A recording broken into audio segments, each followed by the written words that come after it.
Good Monday morning, and welcome to Ice Age TV, the internal combustion engine age YouTube channel. It talks about my trucks, SUVs, my cars, my motorcycles, my addictions. Wow. Good morning, everybody. Hey, thanks for tuning in my channel. And anybody's new, appreciate you giving me a chance to hear me talk. And wow, it's Monday morning already, and what the adventures of the weekend. If you're following my channel, if you're watching my channel, I mean, even for me, oh my gosh. I mean, I'm ashamed. I'll be the first to raise my hand and say, yes, I'm ashamed of my actions that I did this past weekend. It's embarrassing. If you really watch my channel, and you watch what I've gone through from Friday to Sunday, oh my gosh, the weather has changed up here. We're getting rains. The grass just isn't stopping. It's crazy how so many summers now, the grass never stops growing. It's incredible. Incredible. The weatherman, right? Well, I tell you, sometimes I think myself, we live in a world that's so similar to weatherman. Do we know what the hell's going on half the time? I don't know. Look at the cars. Where's all the cars? It seems like something's missing. Why is that? It just seems to me it's like, and I think somebody stole one of my vehicles. Would it take me a little time to figure it out? Possible. I don't think I would. I mean, can't see that. But it just seems like the driveway's a little light. But, okay, here we go. Well, look at the driveway. I just walked by it. So the kids pulled her Mustang back over there. Ram's over. Hey, Will, come on, Will.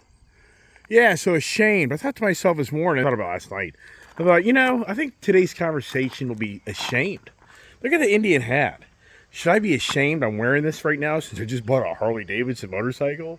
But you know what? This is the hat I put on yesterday morning that in so many ways, maybe Harley knew that I was going to the Indian and they just called me out. I mean, I don't know. It's like the car gods, the motorcycle gods, to see what played out from Friday to Sunday.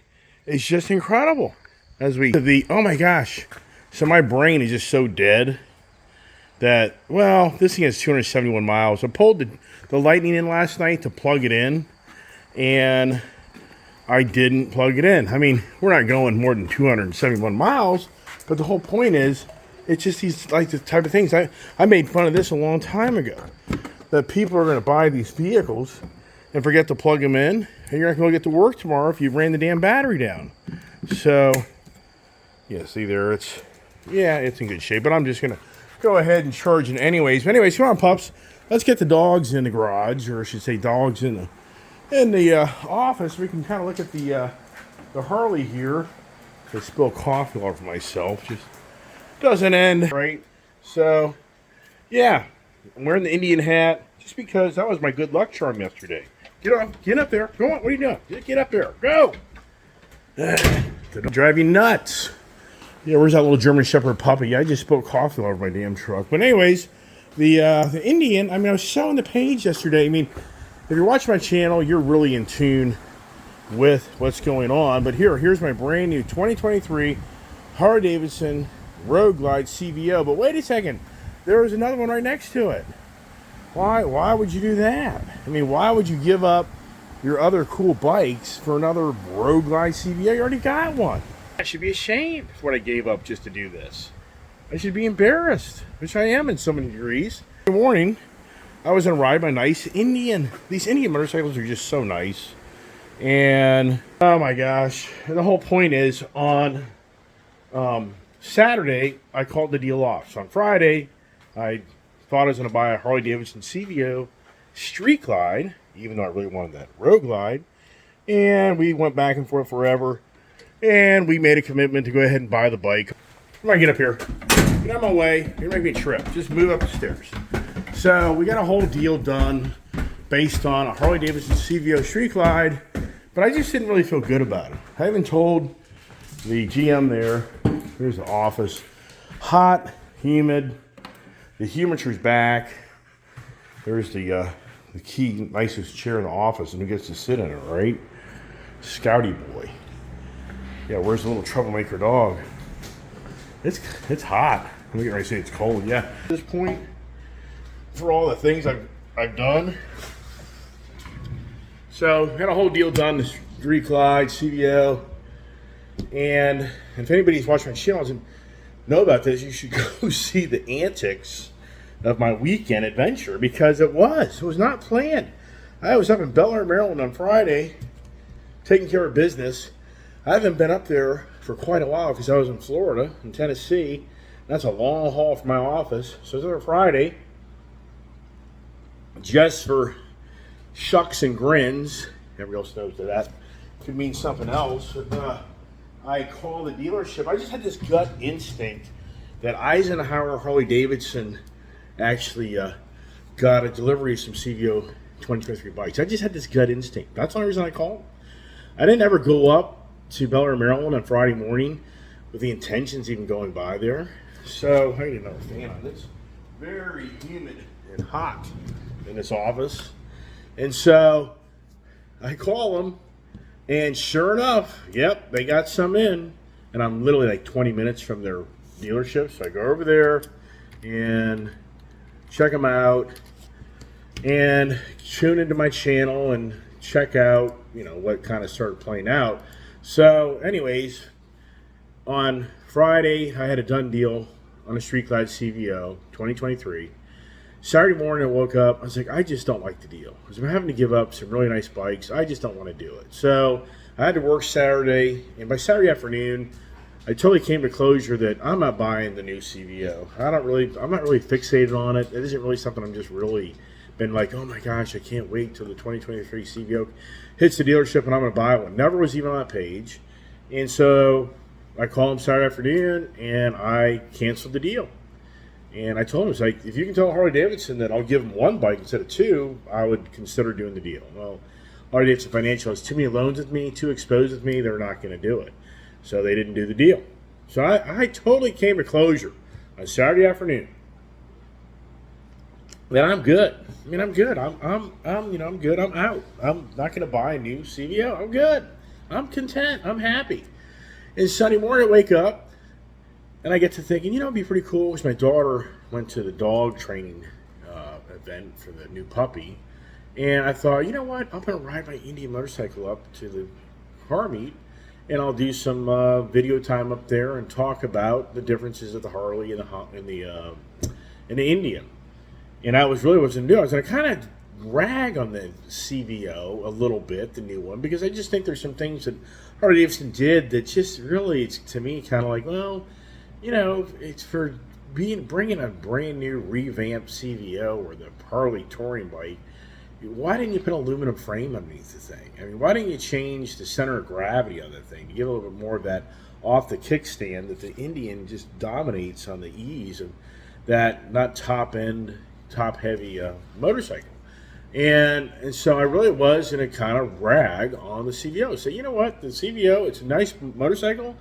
But for Harley Davidson, I don't think they really completed the task. And what I mean by that is the infotainment center, I think that looks gaudy. That huge big screen on a motorcycle, I really think that needs to be more retro because they're keeping a retro look to the motorcycle. One thing, if that motorcycle just had a whole different theme to it. And so anyways, I was going to kind of talk about that and compare that to my Indian motorcycle and even show how my Honda Goldwing has, in some aspects, the new Harley Davidson look to it, or I should say the Harley Davidson has the Honda Goldwing link to it, between the seat and the infotainment center, the big screen, the front bat wing, the Hondas have that integrated lighting in the front bat wing on that motorcycle. So, in so many aspects, it's like, wow, So that was my focal point Sunday morning, and then just sharing how really nice the Indian motorcycle is, and in so many aspects, it's a CVO. But for $20,000, I mean, not 20, but at least 15 grand cheaper in so many aspects, 14. So then the phone call comes where my sales guy calls me and leaves a message to me on my cell phone that the Road Glide came available.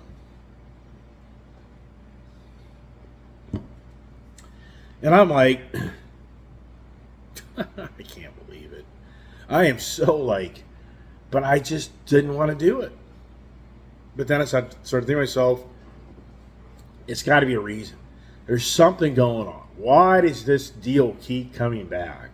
Why did people pull out? And as I talked in my video, these CVOs are only ordered by customers. The dealers cannot just order a CVO. It has to be with a customer's name. And technically, if the customer doesn't buy the bike, they're saying they may even get penalized. I don't know how deep that is. So anyways, and for me, by the time I announced yesterday, I'm I'm reversing course, and now I am going to go buy a CVO after so many of my people that watch the channel were commenting I wouldn't part with those nicer motorcycles for that. It isn't worth it. And I was like, right, I wouldn't either. And then here I am. Yeah, not even, 24 hours later, I'm here packing up the truck and trailer to go get a new CVO Road Glide that I was telling everybody I was going to go do it. So yeah, embarrassing, ashamed, I guess so. I mean, watch my channel, but people have been pretty diplomatic and nice, so I appreciate that. People watching me, because people can kind of get nasty, as you know, and think, but yeah, I get it. I mean, that's just the craziness of I am. And so I thought to myself that the shame kind of take the focal point off of me, but watch my videos if you haven't kind of tuned in here over the weekend and you're doing your things. Watch the weekend adventures of the Harley-Davidson adventure, which it really was. A lot of work, too. I did so much work packing up those trucks and trailers and motorcycles and the drive up there. Until you do this stuff, you just don't understand. It isn't that simple. And yeah, I would have so much more preferred that it could have been a trade for a trade where I could have just rode the Fast Johnny up there, or I guess even to a degree, the CVO Limited up there, and then just taking the Road Glide home and just had my time. Even though I'd have been in rain coming back home, so I'm not so sure that would have been so much fun. So, a shame. So where are we in today's society? Think of the car industry. We don't really focus so much on the motorcycle industry, but on the car, my coffee is like so cold. What's that all about? I don't understand that. Yeah, so are we ashamed? I mean, should the manufacturers just truly be ashamed what they're doing to consumers more than ever? I mean, I really think that we are living in a society today in this country more than ever that I think more people should be called out. I think they should be ashamed of their actions, their responsibilities, what they're participating in. It's ridiculous. We have this IRA, Inflation Reduction Act, the city administrations, aka New Green Deal, and the manufacturers and the big CEOs are just toe-healing this very expensive transition of our society of transportation and energy and the ESG, economic, social governance, all this stuff. And so in some ways, I think they're abusing their powers. I think that more than ever today, we're in a society where, well, if they can raise the price, I can raise the price. And then for the employees of these big companies that see them making more money, charging more money, their position is, well, if those guys can charge more, then we can charge more. I mean, right now, we're in a vicious cycle in this country like never seen, that everything's getting more expensive. Everybody's just jumping on the bandwagon. Yeah, they get to charge more, I get to charge more. They get to pay their employees. The employee's attitude is if they make more, then I get a pay raise. I demand more money. You should be so happy I show up to work for you today because I'm entitled to have a job. I'm entitled to make a lot of money. And your company makes too much money, and I'm going to put a stop to that because all the rest of us need to make just as much money or more money than you make. I mean, that is really the social governance that's borderline going on in our country more than ever. The attitude. Just ask anybody that's trying to hire people. My sales guy was telling me yesterday, a guy that owns a trash company, a smaller trash company, he can't find people to drive a truck. He had to pay a guy $500 just to even take the job. I mean, you hear these stories all the time. So, on the automotive side, it's just shameful. It's shameful. The dealerships have taken advantage of the supply and demand, and they have charged record, prices for cars, which just then radiates back to manufacturers. Well, hell, if all of our dealerships are getting 10 grand more for his car, we need to raise our price. I mean, come on. Does anybody connect the dots here? I mean, sincerely, some people are calling out the CVO too expensive. The Harley-Davidson CVOs, they've always have been too expensive. They've always have been to the higher niche clientele. It's always the Ferrari of Harley Davidson's brand. The Harley Davidson motorcycle, what I bought yesterday, it's a $42,999 motorcycle. It has a $1,200 surcharge on it, so it goes to $44,199. The previous generation CVO was like $41,999. I was buying Harleys back like 10 years ago when they were like $34,999. I mean, they were too expensive then. Then they get 36, then 38, 39. So I mean, the Harley CVO has always been very expensive over the regular brand product. So if anybody's thinking, oh, Harley's jacked their prices, they haven't. They're right in line for what they've been doing for years. But anyways, so the automotive industry, you look at the electric vehicles. Over a year ago, I was part of the fiasco, meaning I participated in this stupid ass, too much money for an electric vehicle. I even sold my electric vehicle back to make profit off of it because it was such a hot item in demand, because it was the latest, greatest thing, and the gas prices were $5, $6 a gallon. The list goes on and on and on. Yet you kind of now, come a year and a half later, and now all of a sudden, a year later, and the market started changing a year ago last August, September. Whole, market was kind of starting to soften more. Not radical yet. It wasn't until fall. But here's the dealers, even outside the EV vehicles, the trucks, the F-150 series. I talk about all the time. It's shameful. I mean, it really is. It's bad on how, the Ford should be ashamed on how they just continue to rise and raise their prices of all their products. And then the unions now, I talked about this last week, now the UAW, they're pounding their fists that they want a 40% increase in their pay.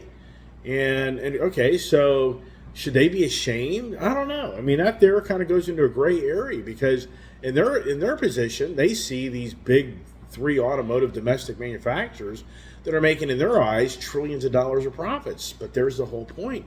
It's a vicious cycle. It's now you're making too much money, so I need to make as much money. And if you look at what's going on in just in our today's society, in some aspects, for somebody like me, somebody can say you should be ashamed of yourself. You have way too many cars. You have way too many motorcycles. You have way too many things. You're the individual that's just doing everything wrong. I mean, there's a fine line there where we are in today's society, and I've talked about this, over my conversations here and there over the last year plus, that you're going to be shamed if you're the Ice Age person. I mean, literally, oh, you drive a gasoline car. Oh my gosh, disgusting. You can't live in this neighborhood. I mean, borderline, your exhaust is too loud. You can't live in this neighborhood. You're ashamed of the freaking neighborhood. You have a motorcycle that rumbles down the freaking neighborhood early in the morning. That's shameful. You can't do that. I mean, there's some islands off of the East Coast, like in North Carolina or something, where you can't take an ICE vehicle. You can't even take a full-size car to the island. People live in these islands ride around electric carts. Yeah. They've banned gas vehicles. I don't even know how they cut the grass down there. Is it electric lawnmowers? I have no idea. But I know you can't take a full-size car. You can't take a car to the island. You have to get around in a golf cart. So for us, Ice Age people, as we progress, as we watch in front of our eyes, all the things that it seems that this administration and the social media machine, and somebody call it the state-run media, that is starting to call out so many of us that we should be ashamed of our actions and who we are. I mean, come on. We're witnessing more than ever that you should be ashamed of what maybe gender you are. You should be ashamed of what color you are. I mean, wow. I mean, is anybody really stepping back and really start looking around and thinking to yourself that since 2020, 2021, the change of administrations, is anybody really noticing the major underlying message that's going on in our country more than ever? It's you should be ashamed. I mean, the police were being called out like you can't believe. You were ashamed to be a police officer. You go back to summer of 2020 and the Black Lives Matter and all that other stuff going on. There were police officers I know that were borderline hiding from this social media, the media machine, calling them out. that they're shameful to society, that they're doing ruthless things to others. I mean, unbelievable. Remember, I know of police officers that live in my immediate area. Their police cruisers disappeared from the front of their house. Why? Hello? They didn't want to be targeted because they were being targeted. So it was a shameful thing. So that 2020-21 message, it's incredible how we have elected a individual in office in this country that really's underlying message to this country is it's a shame. It should be ashamed of itself. We all know the 1619 readings. Hello, do you know what those are? Have you read those from that New York Times best author lady that wrote about the true beginnings of this country based on slavery? That we should be ashamed of our original founders and the foundation of this country? Yes. I mean, that's the underlying message more than ever in our society. And the teachers and the professors, this is being taught more than ever of, critical race theory. They just renamed it to a different name of what so many here know that what the message is this country is a shameful country from its true beginnings. And it's now progressed into so many other aspects of what's going on more than ever. Do you realize that Barack Obama is the only former sitting president that has purchased a home in Washington, D.C.? Do you know this? Do you actually know that? Have you paid attention? I'm sure many people that watch my channel are very abreast of this. But, I mean, think this through. Why has Barack Obama set up shop in Washington, D.C., where he's no longer the president? He's no longer, anyways. Does anybody ever see any video of his home? Does anybody ever see all the White House personnel and key administration people that seem to go to his residence a lot? Has anybody even paid attention to this? Does anybody connect the dots? I mean, yes, everybody knows. I mean, we all know that Barack Obama is behind the scenes of Joe Biden, which is the Muppet, and that's the conversation of what many believe is the facts, which I think most here are like, right. It's the ongoing former sitting president that's still in so many ways in power. So, wow. Yeah, wow. I mean, so the message more than ever today is we should be ashamed for our actions and responsibilities.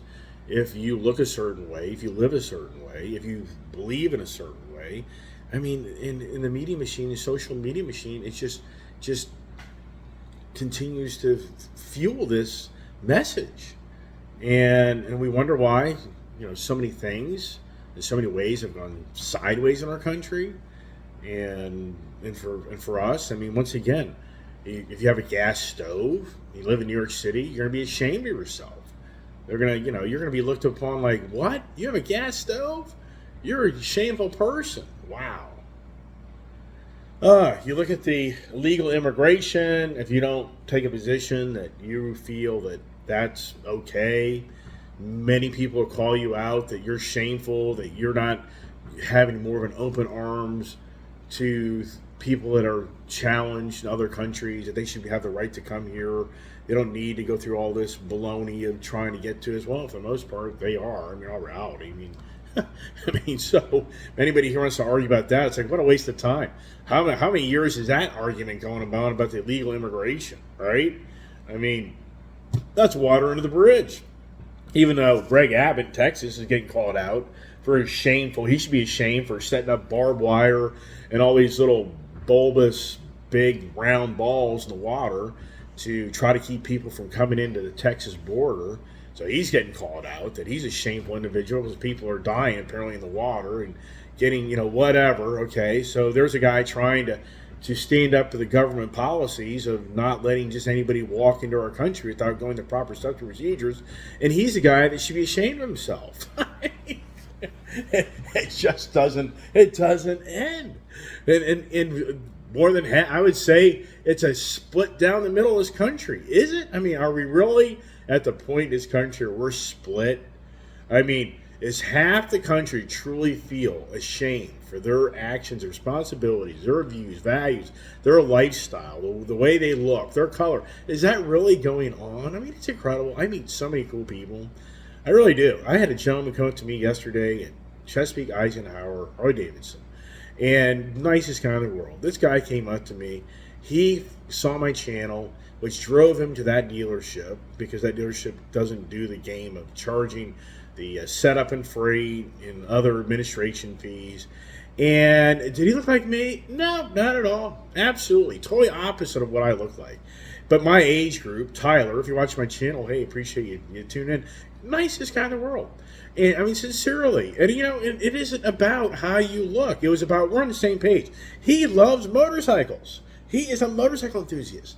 He likes the fact that he found my channel and his eyes have been opened up. He lives in southern New Jersey, and he can go to a Harley dealership that's not really too far from him in his book, that he can get a really great deal on a motorcycle in a really nice establishment. So he was so excited to see me in person and talk to me, and we share our stories about our bikes.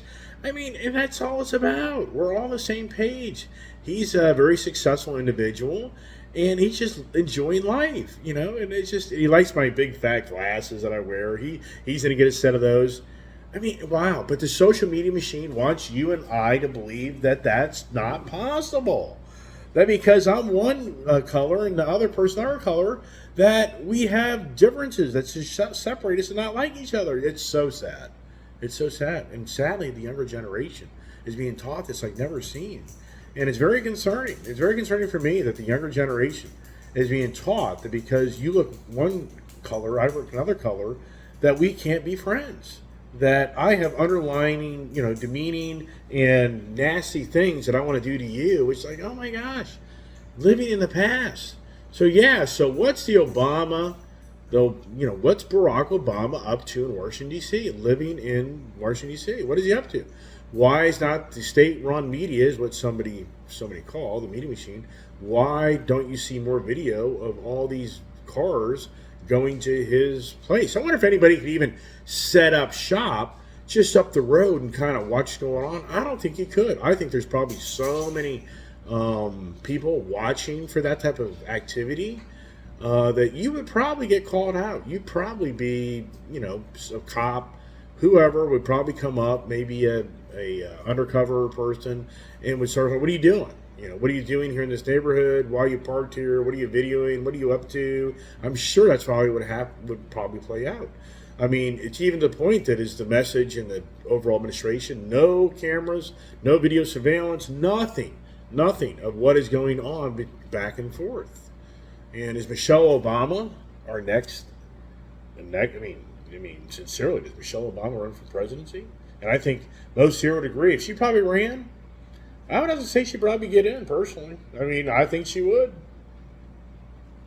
So we'd have Barack at 2 terms, then he missed a term, but he got a Biden term, 4th term. So that would be his 3rd term. Michelle could be his 4th term and maybe even 5th term. So potentially a quarter, 20 years, but potentially close to a quarter of a century of Barack Obama's policies and views.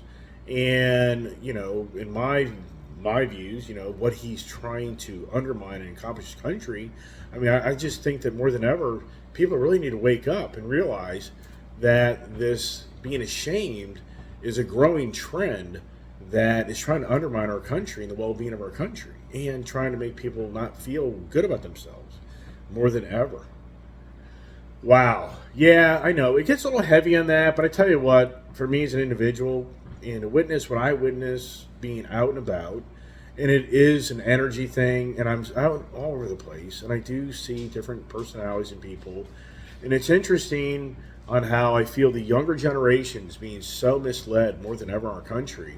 It's very concerning because I can feel that. I can be at gas stations, I can be at a store, and I can sometimes feel that energy coming off an individual, that you just feel like they've been taught that, you should be ashamed of yourself. And it's just really sad, really bad. And, how do we turn things around? I mean, how does this country start to reverse these radical views and ideology and AKA the New Green Deal? How do we reverse it? I mean, what's going to be the power to be, being that the big guys are toe-heeling this stuff all day long because they're making record monies in some aspects of what's going on on our change that we're witnessing in front of us. I've talked about it so many times. The AKA the IRA, the Inflation Reduction Act, which is the new Green Deal. So many big businesses are putting their hands out for all the millions of dollars to set up shop and enable them to enrich themselves off the taxpayers gifting them monies to create the future of our transportation and energy. And what goes along with that is ideology and the social and the governance, all our stuff. Anyways, that's it. I talk a lot. I know that. I appreciate everybody watching my channel.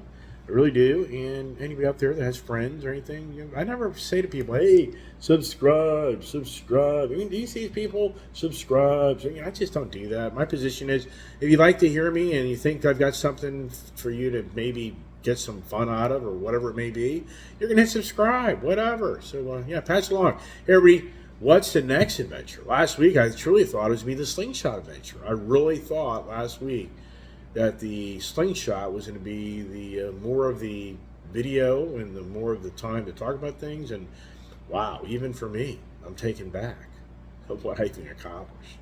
Wow. So, everybody, thanks for watching my channel.